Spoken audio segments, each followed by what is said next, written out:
का हमारा टॉपिक है वो है मोनोसैकेराइड, जो आपका 3 नंबर में आता है। ये आपका 11वीं क्लास में 3 नंबर में आता है। मोनोसैकेराइड पर टिप्पणी कीजिए और इसके 2 एग्जाम्पल्स लेने होते हैं। तो आज की वीडियो में हम यही कवर करेंगे। तो पहले मैं आपको थ्योरी पढ़कर बता देती हूँ कि मोनोसैकेराइड होते क्या हैं। ये सबसे सरल प्रकार के कार्बोहाइड्रेट होते हैं। अगर आपसे कोई पूछने लगे कि मोनोसैकेराइड क्या होते हैं, तो मोनोसैकेराइड क्या है? सरल प्रकार के, सिंपल टाइप के क्या हैं? कार्बोहाइड्रेट्स होते हैं, क्योंकि इनमें शुगर का केवल एक ही अणु पाया जाता है। अब आपसे कोई पूछे कि जो मोनोसैकेराइड हैं वो सरल प्रकार के ही क्यों हैं, सिंपल टाइप के क्यों मोनोसैकेराइड हैं, या फिर सिंपल टाइप के क्यों कार्बोहाइड्रेट्स हैं? क्योंकि इनमें शुगर का कितना, केवल एक ही अणु पाया जाता है। ये स्वाद में मीठे तथा जल में घुलनशील होते हैं, परंतु कार्बनिक यौगिकों जैसे chloroform, benzene, alcohol, ether, kerosene मतलब मिट्टी का तेल आदि में अघुलनशील होते हैं। यदि हम मोनोसैकेराइड को जल में मतलब मिलाएं तो वो एकदम घुल जाएगा, घुलनशील होगा। लेकिन अगर कोई कार्बनिक यौगिक ले लें हम, जैसे क्लोरोफॉर्म में मिलाएं मोनोसैकेराइड, तो बिल्कुल नहीं मिलेगा। ना ही बेंजीन में, अल्कोहल, ईथर और इसके अलावा जितने भी कार्बनिक यौगिक हैं उनमें क्या है, मोनोसैकेराइड अगर हम मिलाने लगे तो वो नहीं मिलेगा। ठीक, मोनोसैकेराइड को कार्बन परमाणु की संख्या के आधार पर पुनः वर्गीकृत किया गया है।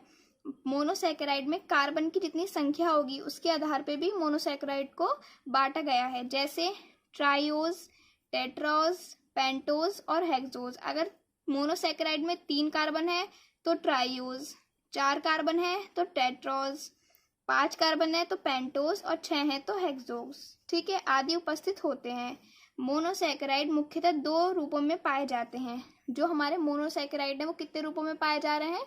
2 रूपों में पाए जाते हैं। फर्स्ट है जब किसी मोनोसैकेराइड से एल्डिहाइड, आपने एल्डिहाइड का सूत्र पढ़ा होगा CHO, ठीक है। एल्डिहाइड ग्रुप जो है क्या होता है? CHO समूह जुड़ा रहता है तो उसे एल्डोज। अगर ये ध्यान रखो, मोनोसैकेराइड 2 टाइप्स के होते हैं।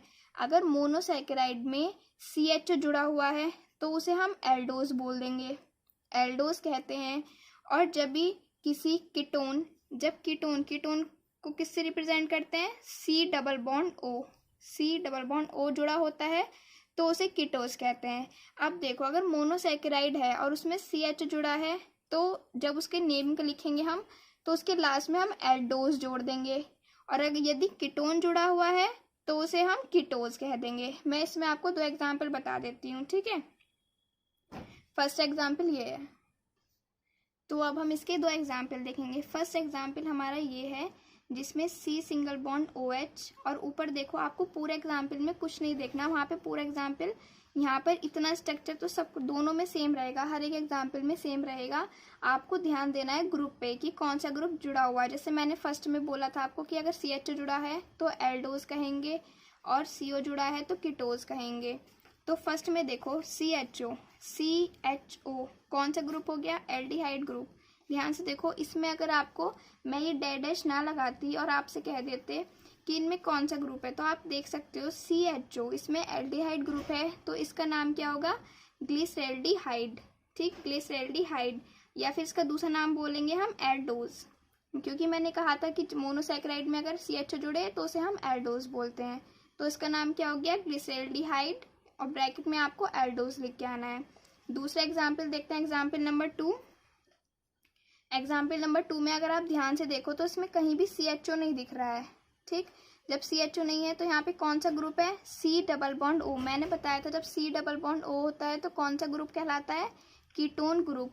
तो कीटोन ग्रुप के लिए हम क्या यूज करते हैं? कीटोज। तो डाईहाइड्रोक्सी एसीटोन, इस पूरे का नाम क्या हो गया? डाईहाइड्रोक्सी एसीटोन, जिसके ब्रैकेट में हमने लिख दिया है कीटोज। क्योंकि जब हमारा मोनोसैकेराइड से CHO जुड़ता है तो हम एल्डोज जोड़ देते हैं लास्ट में, और जब हमारा ketone C double bond O जुड़ता है तो कीटोज जोड़ देते हैं, ठीक है। तो मोनोसैकेराइड क्या होते हैं? सरल प्रकार के कार्बोहाइड्रेट्स होते हैं। और सरल प्रकार के क्यों होते हैं? क्योंकि इनमें शुगर का केवल एक अणु पाया जाता है और ये जल में घुलनशील होंगे, परंतु क्लोरोफॉर्म, बेंजीन जितने भी कार्बनिक यौगिक हैं उनमें ये अघुलनशील होंगे।